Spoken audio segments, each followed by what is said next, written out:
زاہد اور رندی. زاہد مینز پارسا اور رندی مینز مذہب سے دور. ایک مولوی صاحب کی سناتا ہوں کہانی، تیزی نہیں منظور طبیعت کی دکھانی. ایک مولوی صاحب کی کہانی سناتا ہوں، یہ نہ سمجھا جائے کہ میں کوئی اپنے فن کے جوہر دکھانے کی کوشش کر رہا ہوں. شہرہ تھا بہت آپ کی صوفی منشی کا، کرتے تھے آداب ان کا اعلیٰ و ادنیٰ. مولوی صاحب کی صوفیانہ طبیعت کی بہت شہرت تھی اور اس وجہ سے ہر چھوٹا بڑا ان کی بہت عزت کرتا تھا. کہتے تھے کہ پناہ ہے تصوف میں شریعت، جس طرح کے الفاظ میں مضمر ہو معنی. مولوی صاحب کا کہنا یہ تھا کہ تصوف میں شریعت یوں چھپی ہوئی ہے جس طرح الفاظ میں معنی ہوتے ہیں. لبریز میں زوید سے تھی دل کی سراہی، تھی تہ میں کہیں دور خیال ہمدانی. لبریز مینز بھرا ہوا اور خیال ہمدانی مینز سب کچھ جاننے کا خیال. ان کے دل کی سراہی جو تھی وہ پرہیزگاری کی شراب سے بھری پڑی ہوئی تھی، اور تہ میں اور دل میں ہر وقت ہمدانی کے خیال کی، یعنی ہر چیز جاننے کی خیال ان کے پاس بیٹھا ہوا تھا. کرتے تھے بیاں آپ کرامت کا اپنی، منظور تھی تعداد مریدوں کی بڑھانی. اس غرض سے وہ اپنی کرامات کا بیان کرتے تھے تاکہ زیادہ سے زیادہ لوگ ان کے مرید بن جائیں. مدت سے رہا کرتے تھے ہم سائے میں میرے، تھی رند سے زاہد کی ملاقات پرانی. اقبال کے محلے میں مولوی صاحب رہتے تھے اور ایک گناہ گار اور ایک پرہیزگار کی کافی دیر کی شناسائی تھی. اقبال نے اپنے آپ کو گناہ گار کہا اور مولوی صاحب کو ایک پرہیزگار کہا.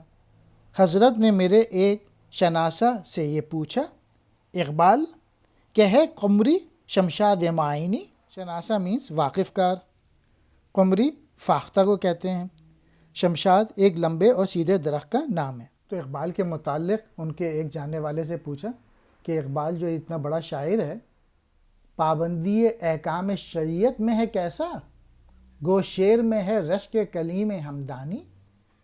کلیم ہمدانی جیسے شاعر بھی اقبال کی شاعری کو قابل رشک سے دیکھتے ہیں. بتاؤ کہ اس نے کبھی شریعت کی بھی پابندی کی ہے.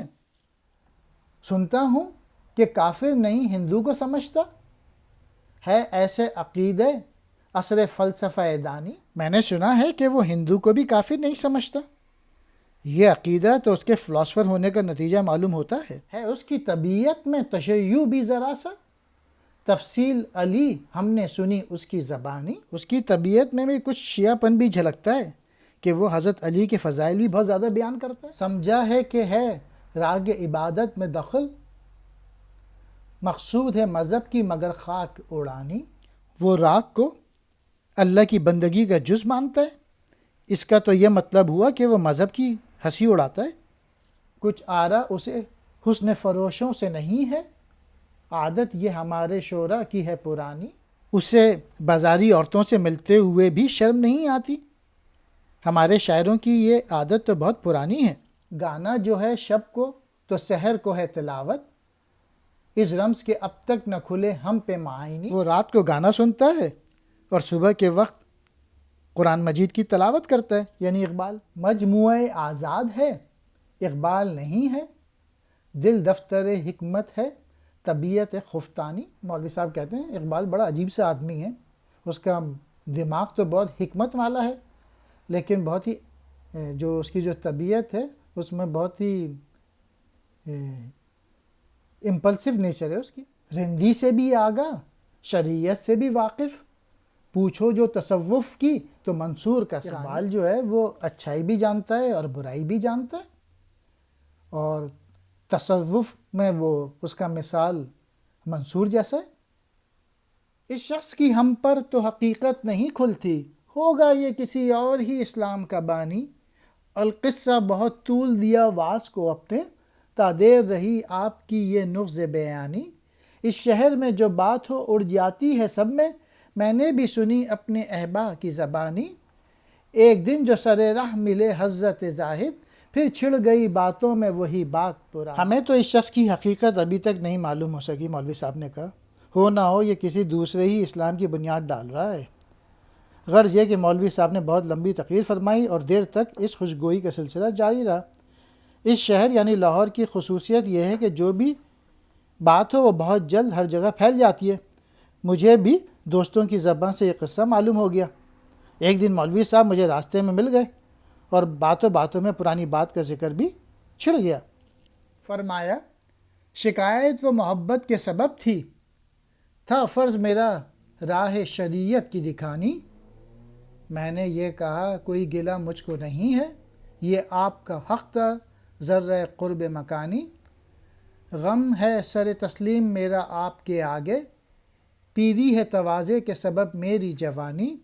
گر آپ کو معلوم نہیں میری حقیقت، پیدا نہیں کچھ اس سے قصور ہمدانی۔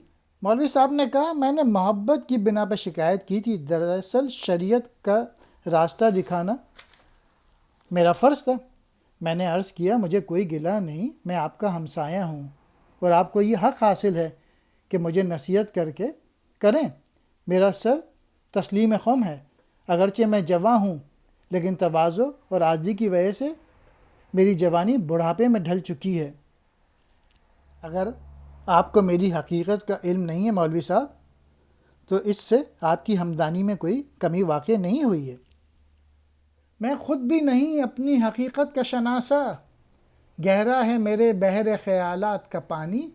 مجھ کو بھی تمنا ہے کہ اقبال کو دیکھوں کہ اس کی جدائی میں بہت اشک فشانی۔